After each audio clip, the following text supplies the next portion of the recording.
welcome to It's Always Sunny in Hollywood. We watch it so you don't have to. Today we're going to be talking about Suburban Knights because I hate myself. Now I'm currently a little bit sick, so if my voice sounds weird, it's because I'm a little bit under the weather. But I'm Red. Why don't you guys introduce yourselves? I am host number the second one, Patrick. And I am numero tres Lugia, and this has definitely been a long time coming, I'll say that. Indeed, it's been over a year since we last talked about a Channel Awesome movie. That was Picassia. We weren't Yes. we weren't fans. Yeah, and I guess I just reminded myself why it took me so long. Because god damn, this was fucking awful. We also talked about his The Wall review. Remember that? We did. We did. That was the first one we did. Was that the first one? Yes, that was Yeah, the first because time we I want talked. to ease you guys into the channel awesome stuff, so I decided to pair it with a good movie first. All right. Before we get into the movie, is there anything we wanted to talk about that's relevant? Red and I just talked about a couple of Nintendo stuff, if we want to do that. Yeah. Oh yeah, there was a Nintendo Direct. Yeah, we Well, can talk about that. I wasn't talking Oh, about that's the not what we were Direct, talking but about. No, It we were happened. talking about how the apparent Mario movie was so bad it got put back in production back in spring. What? So basically, back in spring, the Mario movie had some test screenings, and they apparently did not go well. So the movie went back in production. Is that why it Nintendo's was apparently delayed? not happy, and that's part of why they filmed. They made their own film studio. Is that why the film was delayed? Because I know it was supposed to come out this Christmas, but they most pushed it to likely. Easter. Yeah, Huh. most likely. I did not hear anything about that. So, this movie is gonna be something spectacular. Listen, it's probably gonna be better than what we just saw. So Actually, it was funny. This past Nintendo Direct, they literally just said the Mario movie is in production. Here's Pikmin 4. Yes! Like, I thought for sure they'd show us, like, at least, like, a still frame of, like, what the characters would look like. Nothing. It was just Miyamoto saying it's still going on. the Pikmin Alright, 4 back thing to was pretty you, funny Koizumi. because the Pikmin 4 thing was pretty funny because everyone I know on Twitter was like, "Oh, it's a fucking phone game," and then like the actual Pikmin 4 got announced, and like, "Oh, okay." I remember, like, 4 or 5 years ago, Miyamoto said Pikmin 4 was almost complete. I'm 90% sure he was talking about Hey Pikmin, No one remembers that game. just like Chibi Robo Ziplash, everyone's favorite Chibi Robo game. I've never actually played a Chibi Robo game, I'll admit. Nor have I. Same here. Otherwise, not really a whole lot stood out about the Direct to me, if I'm being perfectly I honest. think the Crisis Core remake looks kind of cool. That's about it. And they finally gave Breath of the Wild 2 a title. Tears of the Kingdom? Is that what it is? Tears of the Kingdom, yes. I know there was a Sony State of Play thing. I don't remember what was announced there though. I did not watch that. Yeah, Nor did apparently I. it was better than a Nintendo Direct, but again, I don't know. I still don't see the PS5 as being worth it because it currently has 5 exclusives, soon to be 4 exclusives, and one of them is a remake of a PS3 game that's apparently worse than the PS3 original. So, and the other is another Ratchet and Clank game, and there's so many of those. So, The shame that Jack and Daxter and Sly Cooper bit the dust. Oh well, what can you do? yeah, I know the Slide movie and the then eventually TV show kind of fell through. And Jack and Daxter is in purgatory right now. I don't think it's in purgatory. I think they're just done. Like they just have zero plans for it. After, I Yes, think it was but- Lost Frontier on the PSP, they just stopped. Yeah, they're like, we made a trilogy, we made a portable spin-off, we're good. We made a racing game. What else is there to do? I find it funny how the first game was like a Banjo-Kazooie type deal, and then the others became GTA for kids. I've only played the first Jack and Daxter. It was really fun. Yeah, I know. want to play the first game. But apparently the sequels are nothing like it, so I think that's kind of funny. Yeah, because they're GTA. They basically made like a cartoony sci-fi GTA game. And I've heard some people say it's actually more fun than the GTA game, so that's probably cool, because, you know, you got laser guns and, like, hover bikes and shit. Yeah. Basically, from what I understand, the Jack sequels are what if Shadow the Hedgehog actually, like, was a success. Actually, guys, I'll be perfectly... This is completely veering off subject, but the biggest news that caught my attention this week wasn't even something video game related. Broadway's longest-running show, Phantom of the Opera, is closing. Really? Oh, Yeah, how long has it been running? since 1988. Damn. Damn. It's closing in February. The reason being, since it reopened amid the pandemic, ticket sales have not been the same since pre-pandemic. Yeah, figures. But I mean, that just completely took me off guard because what's Broadway without Phantom of the Opera? That's like a staple. Imagine like a week after they announced an adaptation of Phantom of the Paradise. It was like, hell yeah.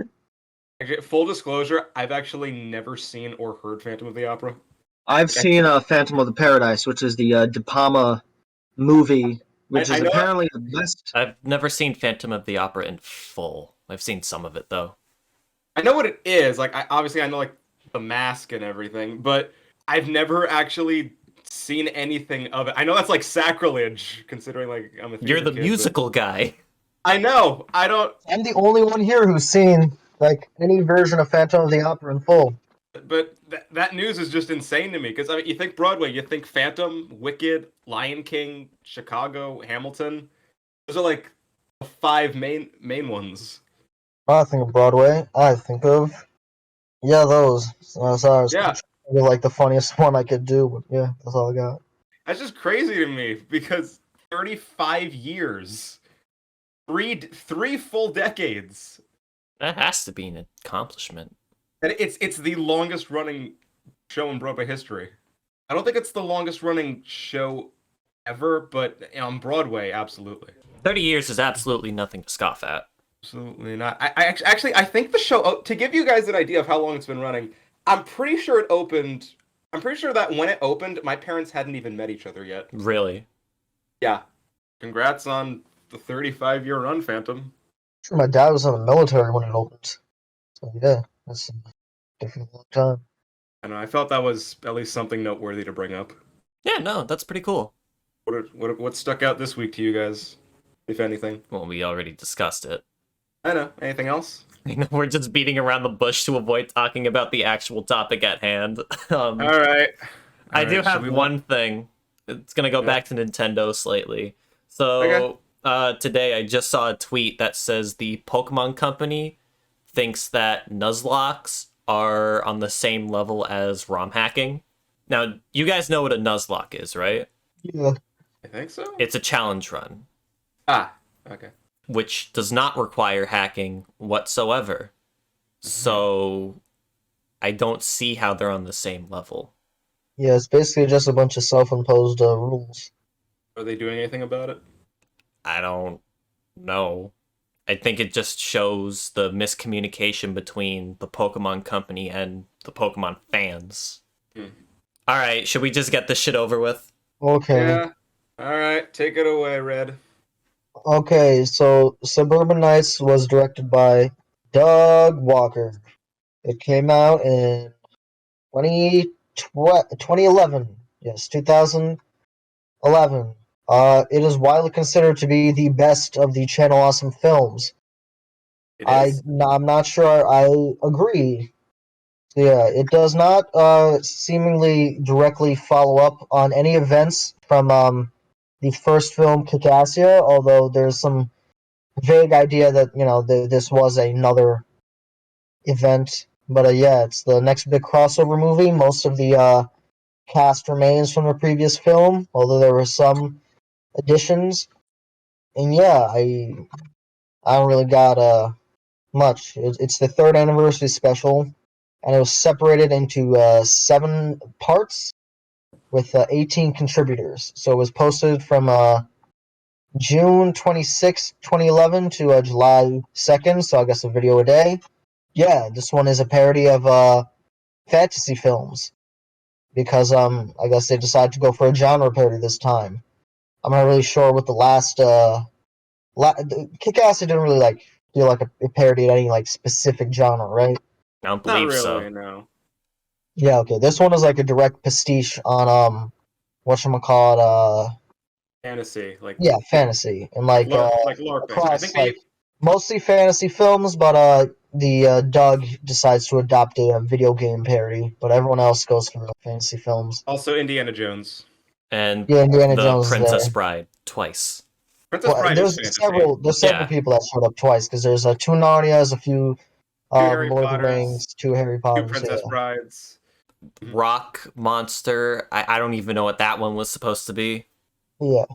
So there were actually quite a bit of commentary tracks. So there was one with a Spoony one, Linkara and Iron Liz had one, and there was one by Phelan and Brad Jones, and then Doug and Rob had one exclusive to the DVD release because these movies released on DVD, so some people paid money to see this.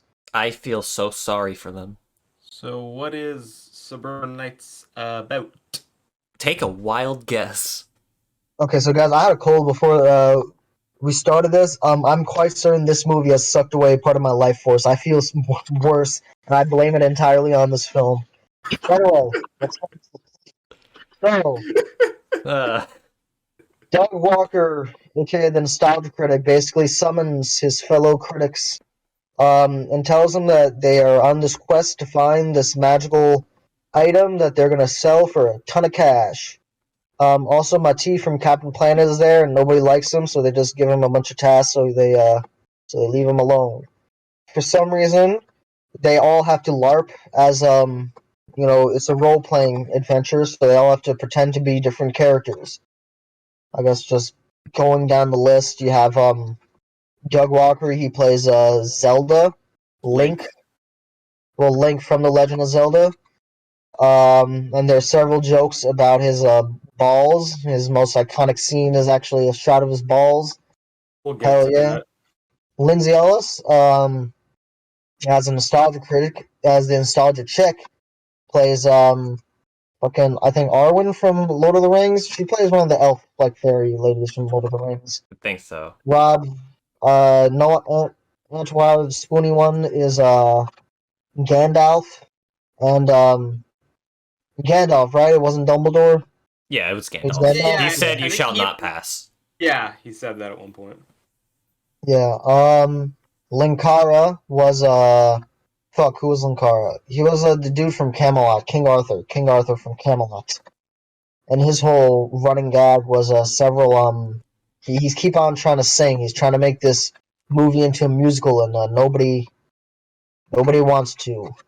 We got two Princess Bride gags with Angry Joe as Indigo Montoya and whatchamacallit, Todd in the Shadows as the Dread Pirate Roberts, and there's this really bad joke where for some reason everyone knows who Indigo Montoya is, but nobody knows who the fucking main character of the Princess Bride is. Let's see, Lupa's Snow White, Brad Jones is Indiana Indiana Jones. Jones.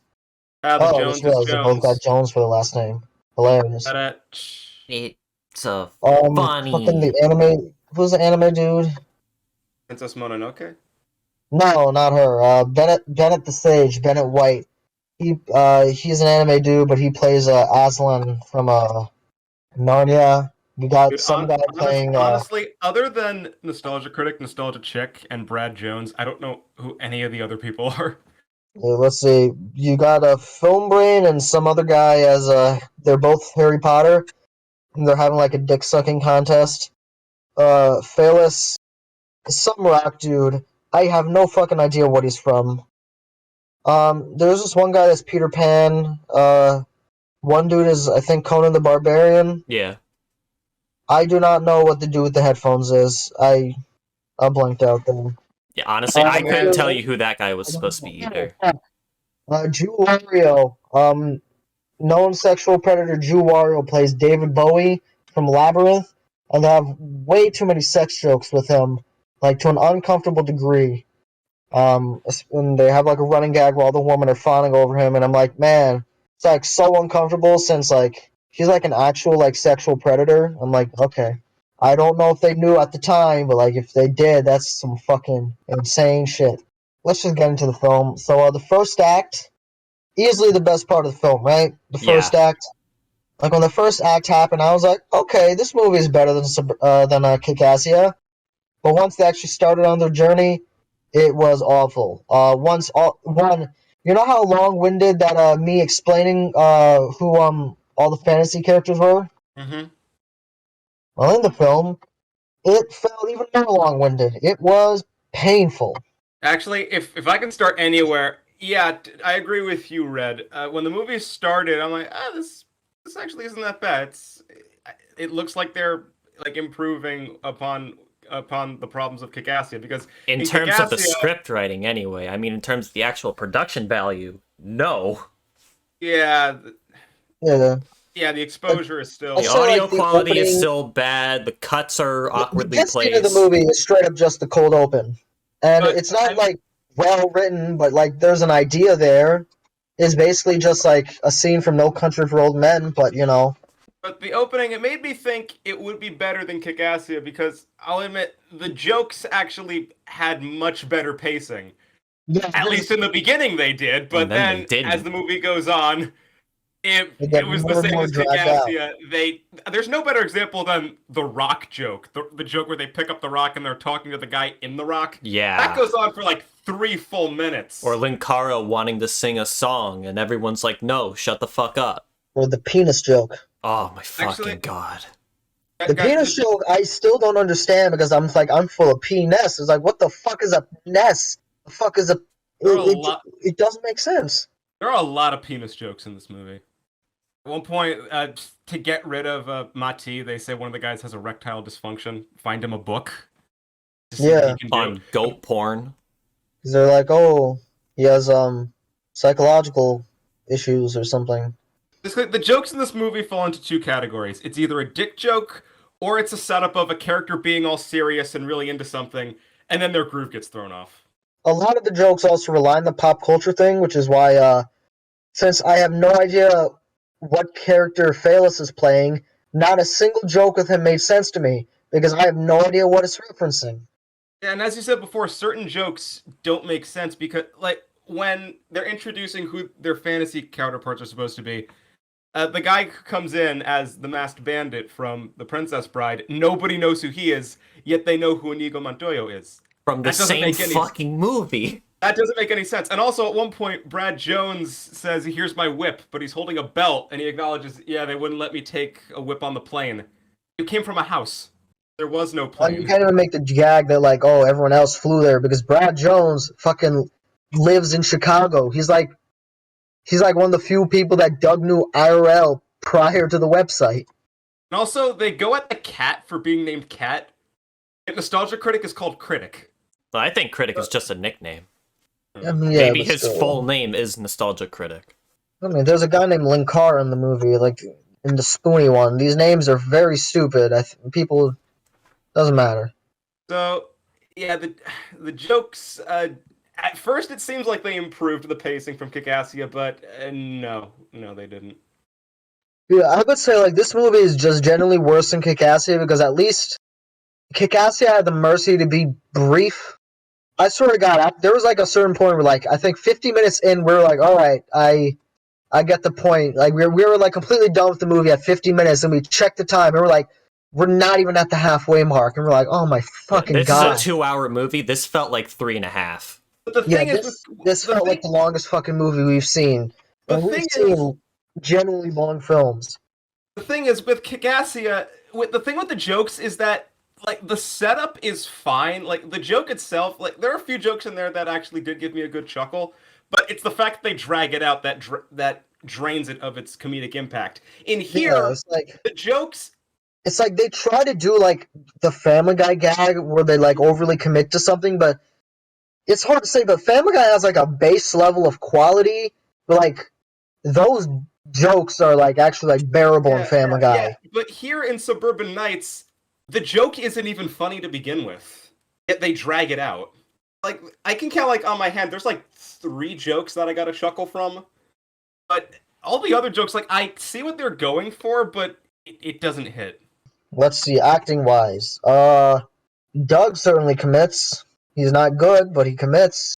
He also has, Um, I think he has like 3 roles in this movie. Yeah, He's nostalgia critic. he's He's the voiceover for one of the hooded guards. He's a bum at one point. And who's the guy in the basement?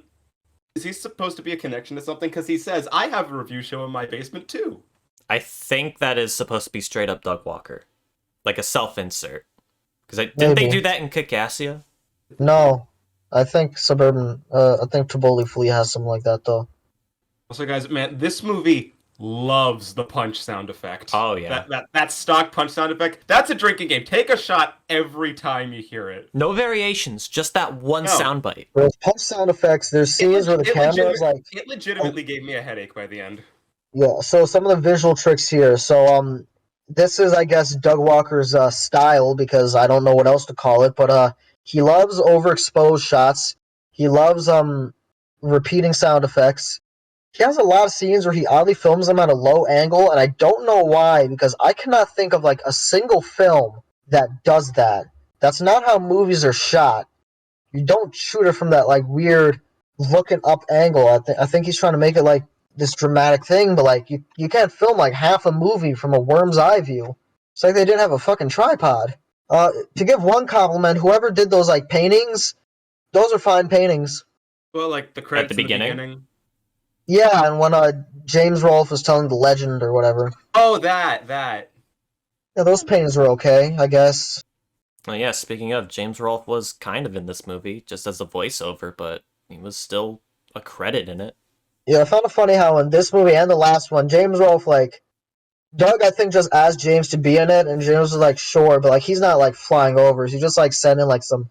Because, like, the first movie, he was just doing a board James thing, so he just filmed that at home, and here, he didn't even, like, film himself. He just, like, recorded some shit on his, like, laptop, probably, and just sent him in. Oh, that's another thing. The audio quality constantly changes. And, like, the audio also, like, cuts out oddly. Like, I don't know. Yeah, Just, I noticed that in the beginning. I'd say, like, the audio quality is, like, definitely the worst part. I mean, we're also one to talk, but this is a movie we're critiquing here, so who cares? I don't really have much else to say aside from who the hell is Swade. I think he's another reviewer. Because they build him up as this guy that we've been supposed to know this whole time, but we haven't seen him at all in this movie. I don't think we've seen him in Kick-Assia either. Do they reference any of Doug's reviews in this film? Not that I can recall, no. So much like Kick-Assia, this does require you to know like who these people are from their own content. What's funny though is like he doesn't even write them like how the reviewers write themselves in their own reviews. So they're all just kind of like this. They're You have just to like characters. know who they are, but you also have to like completely disconnect yourself from how you know them. That's another issue I have with Kick-Assia. It's why do they need to be the internet personas they established? Why can't you just make original characters? Yeah, like Doug Walker, he's the only Nostalgia Critic's the only one that like stays as the same character as he is in his reviews, and even then, like, yeah, why not just have this be like just a crossover between a bunch of fantasy characters and have them be the fantasy characters, not people playing the fantasy characters, or not people playing internet personas playing fantasy characters. here's the thing. I know you guys haven't seen It's Always Sunny in Philadelphia, but like, I feel like this series wants to be It's Always Sunny in Philadelphia, where everyone's kind of just like a bad person doing things for like selfish reasons. But one, that show has got like good pacing, and two, it's funny, and three, it has like distinctive personalities between the characters. Like they're not all just like the same kind of bad person. I mean, if you like Channel Awesome, I guess there is some novelty in seeing all these content creators together in a movie, but that even all then, hinges on whether or not you do watch all these people's content. Yeah, and even then, now that they're playing other Here's the characters thing, from like, fiction, we used to you watch have to Channel know that Awesome. I too. got nothing out of this. I didn't watch. And I not would only watch that, these but movies when we were in middle school and like we were fans of Channel Awesome, because even like in middle school I was like, this does not seem enjoyable to me. But not only that, because there's so many characters, like the content creator you want to see likely isn't going to have as much screen time as you want. Yeah, No, unless it's all Doug Doug Walker, baby. I like how the official poster of the movie has a DeviantArt watermark on it. Wait, really? Yeah. The thumbnails for like the different like parts of the videos aren't that bad though. I don't know. Doug used to have a decent thumbnail guy. I have nothing else to say. I don't either. I've said my piece. The jokes drag out. It's a worse Kick-Assia somehow. It's basically the same problems as Kick-Assia, but worse. The beginning was fine, but everything else, no. It tricks you. It tricks you at the beginning. It's like, oh, this actually ain't so bad. Quest starts. Ugh. This is easily the worst thing we've watched for this podcast. This might be the worst thing I've ever seen. I've seen worse, but for the podcast, probably. Actually, I have seen one or two movies that are worse, but like this is a 1 out of 10. I hate this. Well, Yeah, at least this is a pass for me. yeah. Don't waste your time. Watch any other fantasy movie. Yeah, watch. Here's the thing. Maybe like look at the poster, see all those fantasy characters, and just like watch the original source material. Play a Trust Zelda me, game, you'd rather watch be Princess watching The Bride, Princess Bride or Princess watch Lord of the Mononoke. Rings trilogy. Here's the thing: Or Lord of the the Lord of the Rings. Rings trilogies, it's like 9 hours long. It probably feels shorter than this shit. So if you like this movie, watch Kick-Assia. Go play a Zelda game. If you want something much better, then yeah, just watch one of the fantasy films they reference. God damn. Or play a session of D&D or go LARPing. You got Yeah, options. this is Just like. watch out, a Karen might be on your ass. I understand why it took me a year before I could recommend another one of these fucking Doug Walker films. I'm just gonna say this. To Boldly Flee had better be fucking amazing. Here's the thing, man. I'm gonna be honest. This whole thing has just been building so I could watch the fucking Linkara movie. That's all. But it's Linkara's like a fucking the Link on top the fourth wall movie is like a direct fucking sequel to Boldly Flee, which is a sequel to this. And like at that point, it's like you might as well see Kick-Ass. You're like, fuck me, man. Like, here's the thing. I know for a fact this movie has continuity with To Boldly Flee. So, like, I'm going to have to, like, maybe refresh you guys when we finally do get to Boldly Flee and, like, what plot points are significant because, like, I know Mati dying. Like, I think the movie is, like, a parody of, like, probably, like, Star Trek 3, that movie where they try to bring Spock back to life. So it's like... Search for Spock? Yeah, the Search for Spock. Search for Spock. I think, like, that's the plot of To Boldly Flee, like, trying to bring Mati back to life or something. And there's something like some plot hole, which is like it might be like a Futurama Beast with a billion backs thing or something. I don't know. To the Walgreen yonder.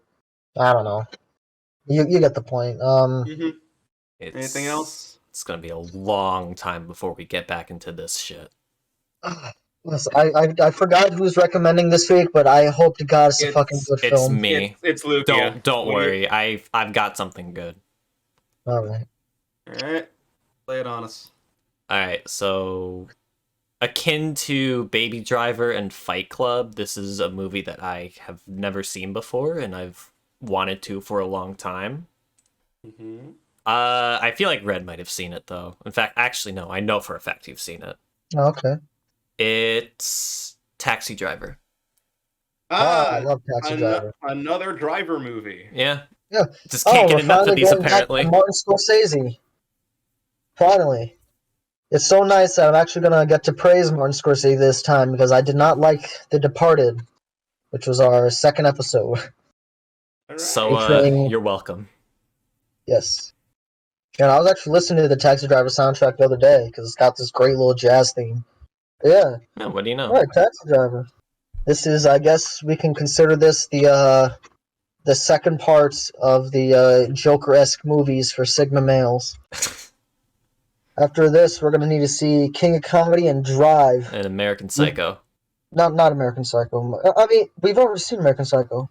Well, I mean, Lugia is in charge of the movies with Drive in the title, so... Wait, did we see American Psycho? No, we saw Vampire's Kiss, which you compared to American Psycho. Oh, okay. So, with this movie, like, people were more directly compared to Joker, so you might understand why some people think that a Joker kind of stole this movie's flow. Yeah, we'll see. Yeah. Yeah, okay, good. Great. Going back to the Italian Stallion, Martin Scorsese. This is It's Always Sunny in Hollywood. We remember it, so you don't have to.